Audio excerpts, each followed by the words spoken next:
Raditu billahi rabbah wa bil islami dina wa bi Muhammadin nabiyya wa rasula. Rabbi zidni ilma warzuqni fahma wa wasi' fiyya rizqi wa barik li fima razaqtani waj'alni mahbuban fi qulubi ibadika waj'alni wajihan fid dunya wal akhirah wa minal muqarrabin. Ya kathiran nawal wa ya hasyanal fi'al wa ya qa'iman bila zawal wa ya mubdi'an bila mithal falakal hamdu wal minnatu wasyarafu ala kulli hal amin ya rabbal alamin amma ba'd. Alhamdulillah, bersyukur kepada Allah bersamaan dengan salawat salam kepada Nabi Muhammad sallallahu alaihi wasallam. Beberapa pihak kurang puas. memang memuaskan itu sesuatu yang paling sulit, kecuali yang bersangkutan yang ingin mendapatkan kepuasan itu sudah merasa puas. Selama orang yang mendapatkan kepuasan belum merasa puas, dipuas-puaskan oleh pihak manapun tetap belum puas. Tapi jika yang bersangkutan sudah puas, maka dia akan merasakan kepuasannya itu. Sebenarnya orang itu kalau punya eksistensi itu tidak mengandalkan pihak eksternal. Misalnya orang yang punya kepribadian utuh itu nggak akan pernah mengandalkan orang lain mau membuat kriteria apapun tentang dia. Apakah kriteria husnuzon tentang si fulan ini?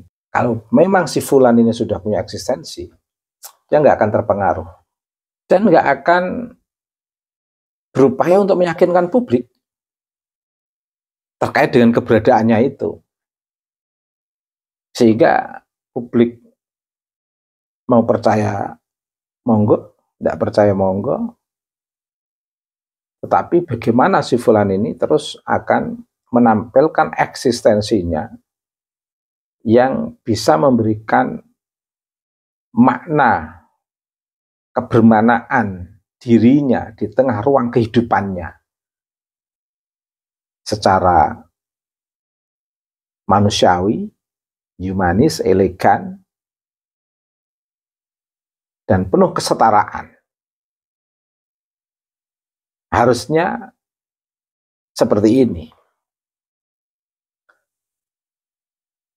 Oke, bagaimana ketika teori ini kita kontekkan dengan Ba'alwi di Indonesia khususnya, lebih-lebih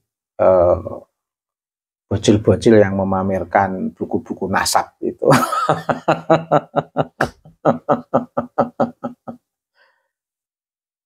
Atau pendakwah-pendakwah yang selalu menampakkan kisah-kisah leluhurnya yang sangat penuh teatrikal dan dramatis itu, yang sampai kepada nuansa halusinasi itu. Dan hampir semua simpulannya sama, mengkafirkan, mengatakan tidak dapat syafaat, mengatakan dajjal, bahkan yang paling mengerikan itu mengatakan kalau tidak cinta Habib, sholatnya itu tidak akan diterima. Dengan diiringi seperti kesepakatan seluruh negeri ini dari kalangan Ba'alwi yang tampil di sosial media itu, dengan menyampaikan cerita-cerita para leluhur yang seolah-olah penuh herois itu. Ini kan menampakkan ibarat si fulan tadi itu tidak punya eksistensi.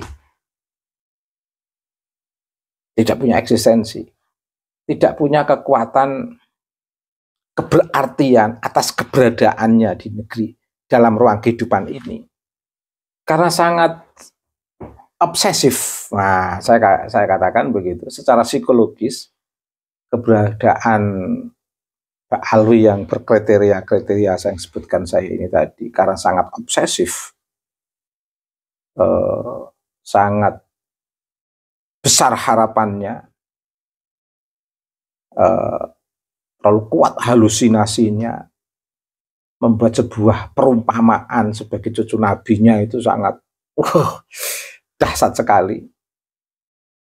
Terlalu tinggi mengumpamakan diri sebagai cucu nabi.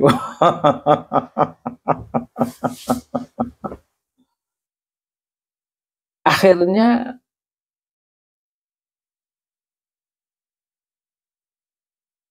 menjadikan makna isyarah ini itu tidak sesuai pada porsinya.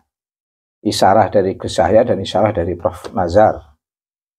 Pertama, memahami isyarah dari Gus Yahya tentang perlunya husnuzon. Oh, itu kan seolah-olah itu waso. Isyarah tentang husnuzon Gus Yahya ini waso bagi para ba'alwi. Seolah-olah Gus Yahya ini memang seperti sebuah bilik minuman di tengah gurun padang Sahara yang ibaratnya mencari seteguk minuman di ujung barat, tidak bisa ditemukan minuman itu. Di ujung timur, di ujung utara, dan di ujung selatan dari 4 arah penjuru, itu tidak ditemukan minuman. Di tengah gurun padang Sahara yang panas, teriknya menyengat. Di situ ada bilik minuman, seperti ada sebuah oase yang bisa membantu sebuah kehausan dalam ruang imajinasi yang terlalu tinggi mengandikan diri sebagai cucu Nabi itu. Akhirnya apa yang disampaikan oleh Gus Yahya ini seperti oase bagi Pak Alwi yang terlalu tinggi mengandikan merasa sebagai cucu Nabi. Tapi ya memang bermanfaat. Gus Yahya menyampaikan ini itu tidak salah. Karena Gus Yahya tidak ingin menyakiti orang. Gus Yahya ingin memberikan sebuah oase para ba'alwi yang sedang kehausan dalam mengimajinasikan pengandiannya yang terlalu tinggi, merasa sebagai cucu Nabi dengan penuh glorifikasi. Sewaktu-waktu ada kesempatan interpolasi, melakukan pencakokan, melakukan hal itu dilakukan. Tapi sebenarnya posisi sesuatu yang tidak salah diucapkan Gus Yahya ini. Kalau orang yang punya eksistensi tadi itu yang saya sebutkan di depan tadi itu, sebenarnya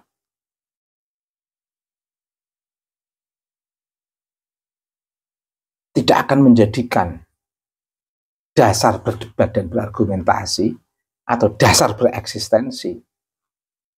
Karena isyarahnya adalah bentuk isyarah husnuzon. Gus Yahya tulus.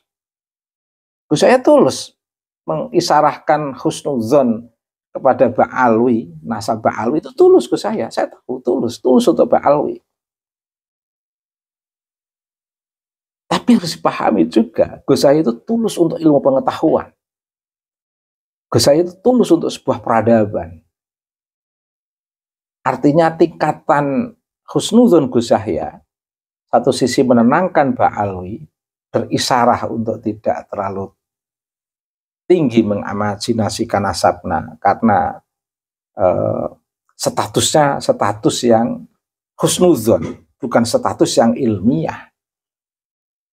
Tapi di sisi lain Gus Yahya juga menghargai peradaban, menghargai ilmu pengetahuan. Sehingga dalam konteks husnuzon Gus Yahya itu ya husnuzon. Artinya Gus Yahya tidak memasuki ruang perdebatan ilmu pengetahuan, ruang perdebatan peradaban yang tinggi untuk mempertahankan nasabah alwi. Karena mempertahankan nasabah alwi dalam konteks ilmu pengetahuan itu sudah selesai, tidak bisa diukur dengan ilmu pengetahuan. Nasabah alwi dalam konteks peradaban nalar manusia modern sudah nggak bisa diukur. Ya dikasih standar husnuzon saja. Hanya orang-orang yang menjadi tontonan publik saja yang mencoba mempertahankan nasabah alwi, mencoba melewati ilmu pengetahuan, malah jadi candaan. Mempertahankan nasabah alwi dengan DNA, jadi candaan. Mempertahankan nasabah alwi dari kajian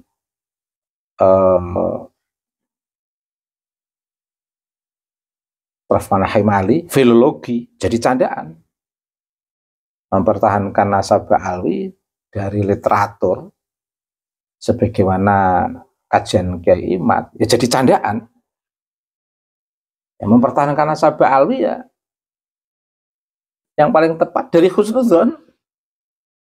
Kalau masuk wilayah saintik, ilmu pengetahuan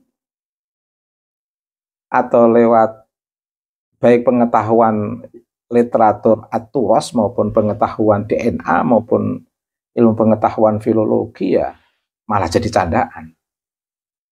Yang paling tepat mempertahankan nasabah alwi, satu-satunya yang paling tepat mempertahankan nasabah alwi, saya ulang lagi, itu ya dengan cara husnuzon itu. Udah nggak bisa diperdebatkan kalau dengan cara husnuzon. Karena jalur ilmu pengetahuannya sudah nggak nyambung. Kalau dipaksa mempertahankan nasabah alwi lewat ilmu pengetahuan, masih tertawakan dunia. DNA, filologi, kajian aturas, tidak bisa. Ya cara Gus Yahya itu yang paling tepat mempertahankan nasabah alwi dengan cara husnuzon. Tapi kalau dengan cara husnuzon ya jangan sombong lah. Jangan gaya, jangan belagu, jangan diglorifikasi. Jangan dipantas-pantas, jangan dipakai sombong, jangan dipakai jumawa, bikin malu malah. Ini dari Isarah Gus Yahya. Isarah yang kedua, Isarah Prof.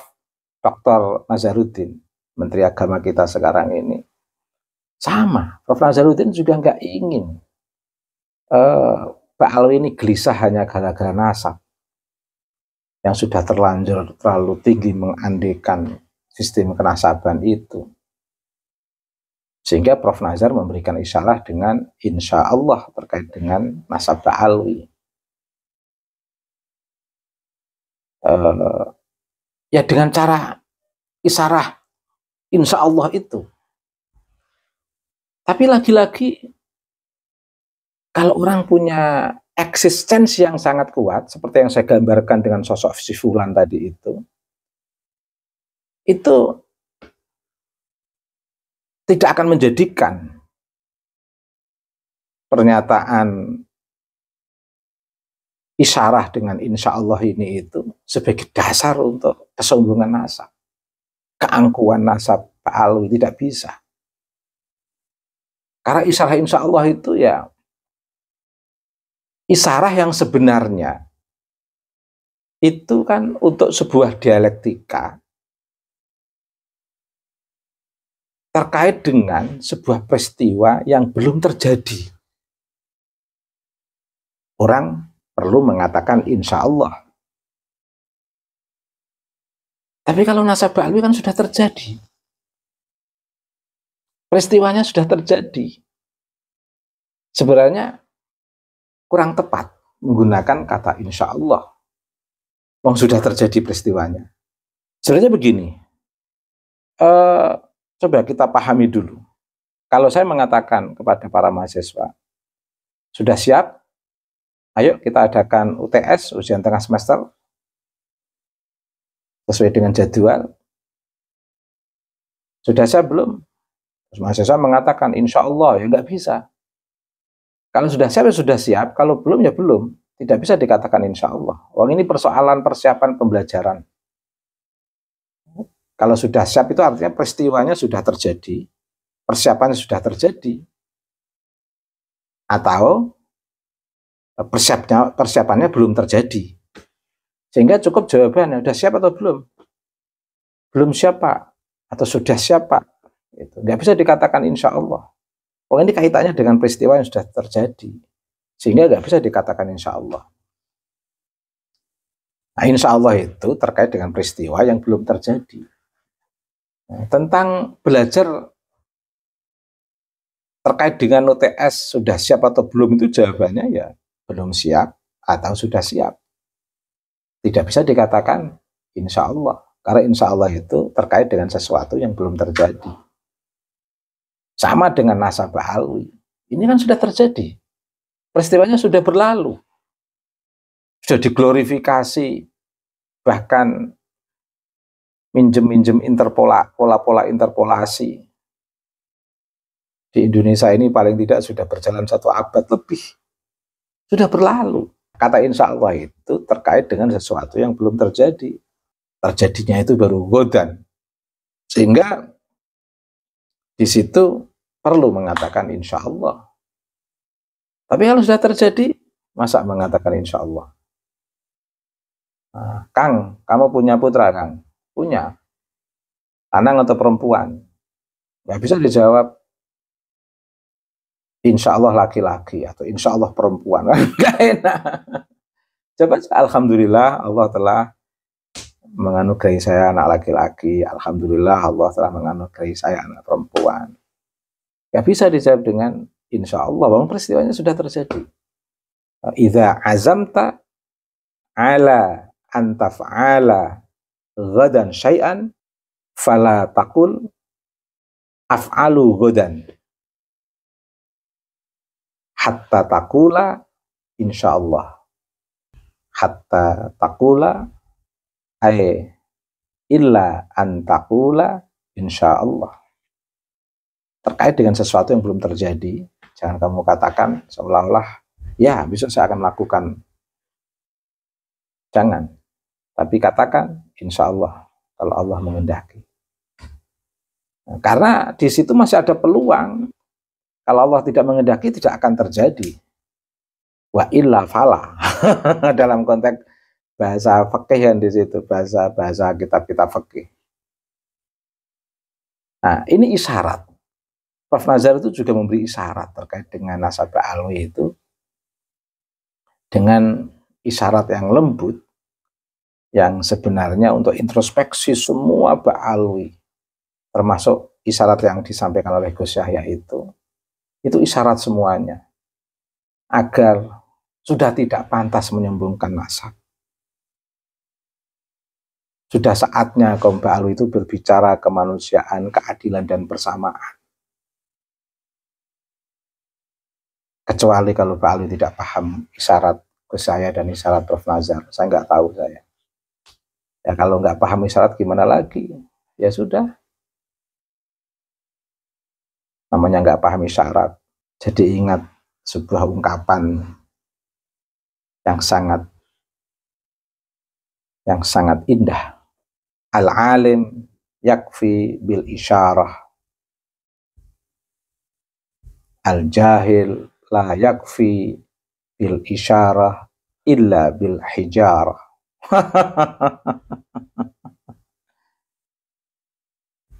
Orang alim itu cukup dengan isyarat.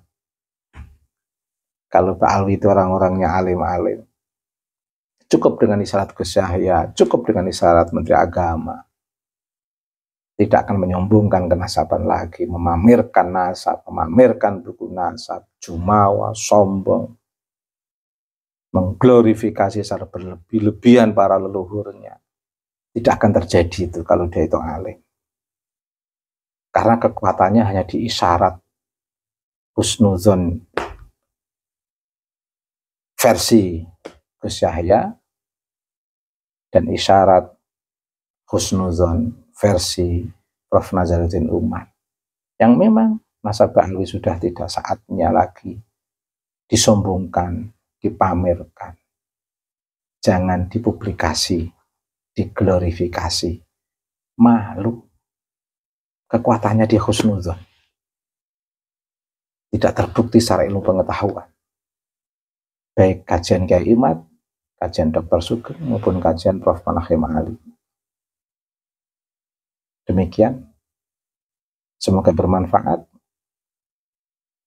Allahumma shalli ala sayyidina Muhammad wa ala ali sayyidina Muhammad. Subhanakallahumma wa bihamdika mil'al mizan wa muntahal ilmi wa mablaghar ridha wa zinatal arsy. Asyhadu an la ilaha illa anta astaghfiruka wa atubu ilaika. Wa sallallahu ala sayyidina Muhammadin wa ala alihi wa sahbihi wa baraka wa sallama. Walhamdulillahi rabbil alamin. Wallahul muwaffiq ila aqwamit thariq. Wassalamualaikum warahmatullahi wabarakatuh.